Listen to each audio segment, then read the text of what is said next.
there were a few accounts on the account list that I wanted to spend a little time explaining because they might not make sense. Um, First two are prepaids, prepaid rent, prepaid insurance. These are both assets. So they're assets because when you think about it, prepaid insurance would be a great example of, so you're buying a car today and you need that car payment. You need that insurance. You need to prove you have insurance for the car before you can take it off the lot. So let's say you spend $1,200 on insurance and it's for 1 year. And you had to pay the whole amount up front.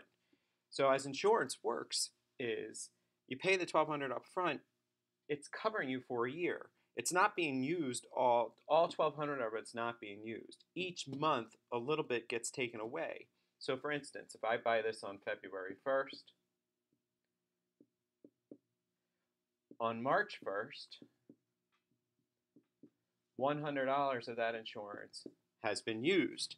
That's an expense. We'll talk more about this as time goes on, but just to give you an introduction.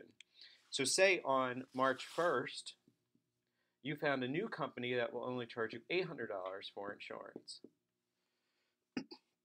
So you cancel it from this company and you will get an $1,100 refund.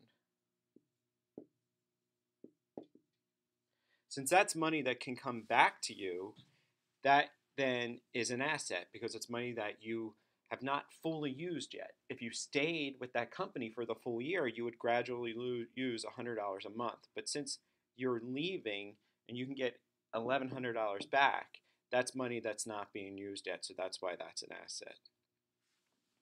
Another interesting one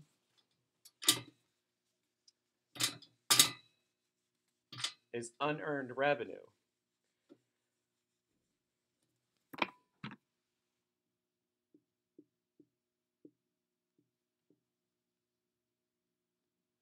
Unearned revenue is a liability.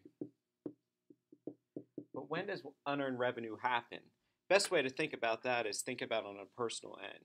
You're getting some remodeling work done. Say you're getting a new kitchen.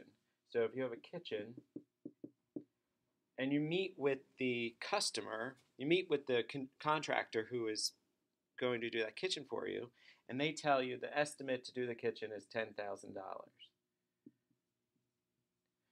But in order for you to commit to that job today, they need $5,000 today to prove that you are really interested, that you want them to do this $10,000 job. So you agree to it, you write them a check, you give them the $5,000 today. The business takes that $5,000 and it has to account for that $5,000. So that's cash coming into the business, but they haven't done anything to earn that cash yet. There's no revenue generated because they haven't done the work yet. They're just agreeing to the job. So you put that in unearned revenue because it's a liability. Why is it a liability? Because if tomorrow you change your mind and say, hey, I don't want that job, you can get your $5,000 back. So it's a liability because you haven't earned the work yet. Until the work is earned, you might have to pay that back. So it's a debt against the business. Hopefully you've understood some of the other ones. These were just a few that I thought of that needed a little bit additional explaining. More to come. Talk to you later.